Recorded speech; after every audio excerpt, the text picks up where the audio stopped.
Bambalinas, taking up Bachelor of Secondary Education major in Social Science in University of Antique. And in this video, I will explain about the types of communication according to mode and purposes. So without further ado, let's start!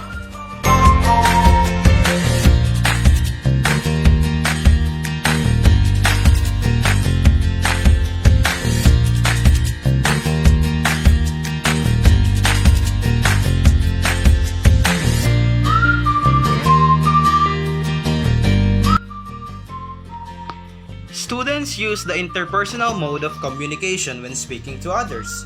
Information exchange, facial expression, and gestures are natural and important. Interpersonal communication is spontaneous and unrehearsed, and partner selection is random. This is the mode that measures how well students speak the language and is the mode that prefers them to interact with native speakers in natural ways.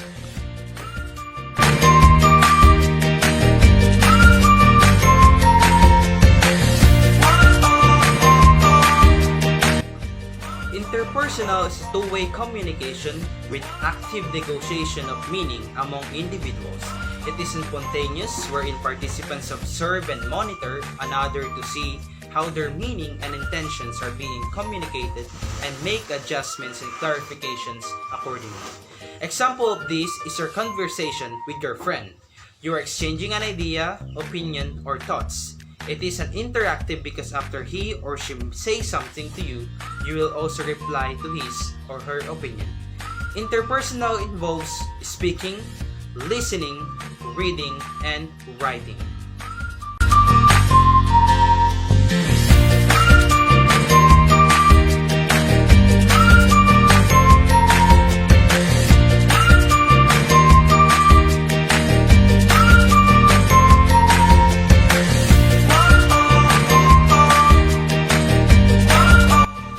The interpretive mode refers to the ability to understand the target language in both written and spoken form.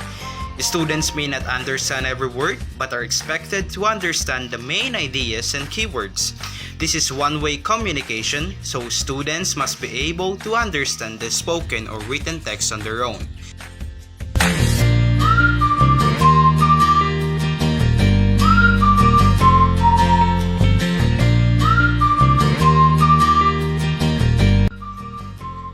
Interpretive is a one-way communication with no resource to the active negotiation of meaning with the writer, producer, or speaker.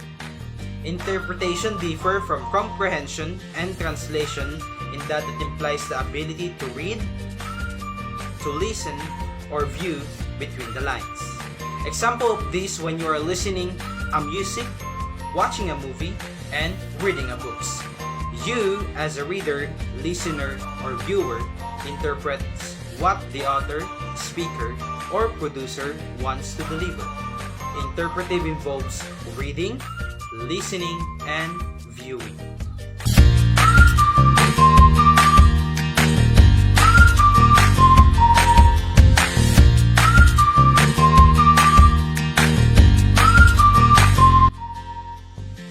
The presentational mode allows students to plan and rehearse what they will write or say. In writing, students have time to draft and revise before producing a final product. In speaking, students may be able to rehearse and or to record multiple times until they are satisfied with the final product. Students create presentations that will be shared with the class and beyond when possible.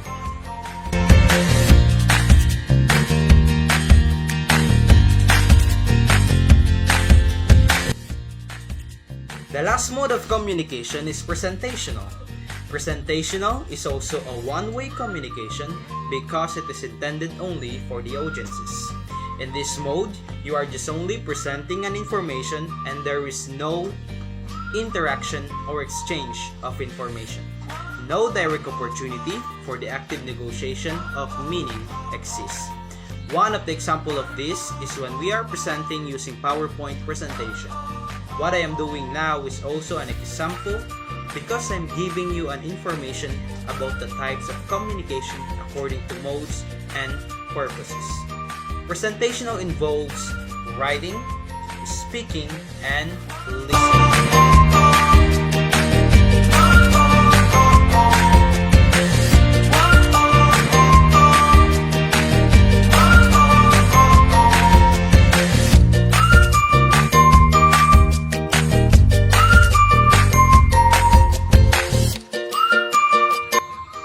Formal communication. So from the word itself, it means that it has a very ordered and organized method or style. In formal communication, certain rules, conventions, and principles are followed while communicating message. Formal communication occurs in formal and official style. Usually professional settings, corporate meetings, conference undergoes informal pattern.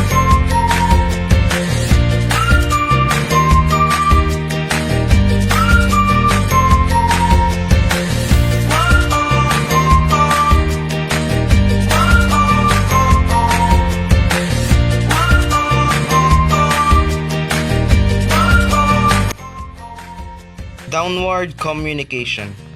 Communication in the first place flows downward. That is why traditionally this direction has been highlighted or emphasized. It is based on the assumption that the people working at higher levels have the authority to communicate to the people working at lower levels. This direction of communication strengthens the authoritarian structure of the organization. This is also called downstream communication.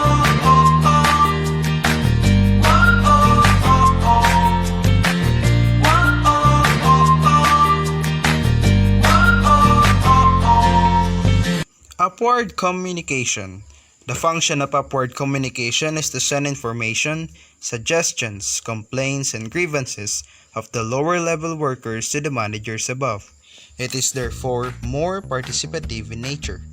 It was not encouraged in the past, but modern managers encourage upward communication. This is also called upstream communication.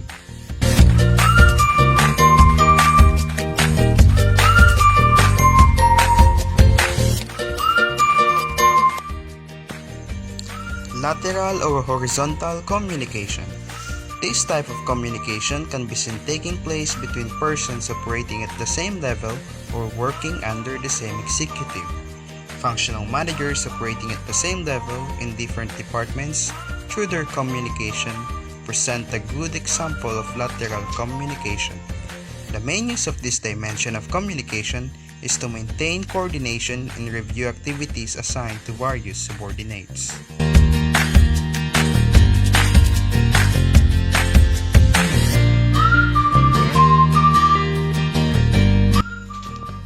Diagonal or crosswise communication. Diagonal or crosswise communication takes place when people working at the same level interact with those working at a higher or lower level of organizational hierarchy and across the boundaries of the reporting relationships.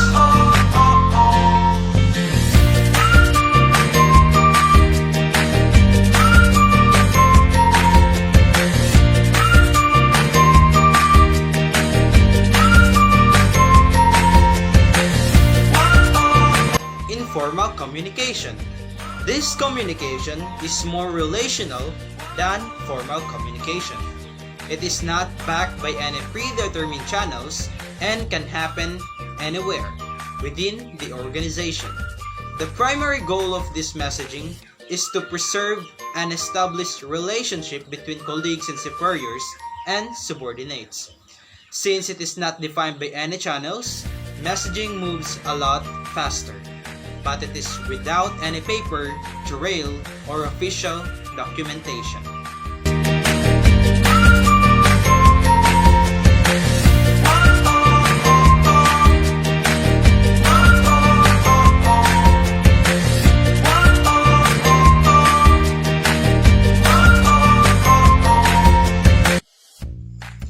Single strand.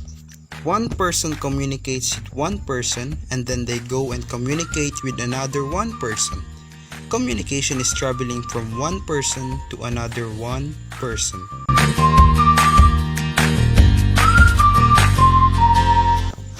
Gossip chain.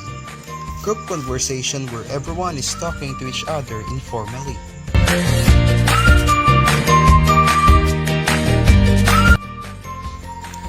Probability chain.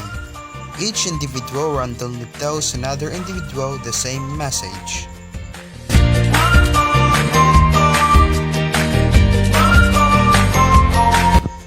Cluster chain. one person shares information with a group of selected individuals, and in turn each of those individuals shares that information with others.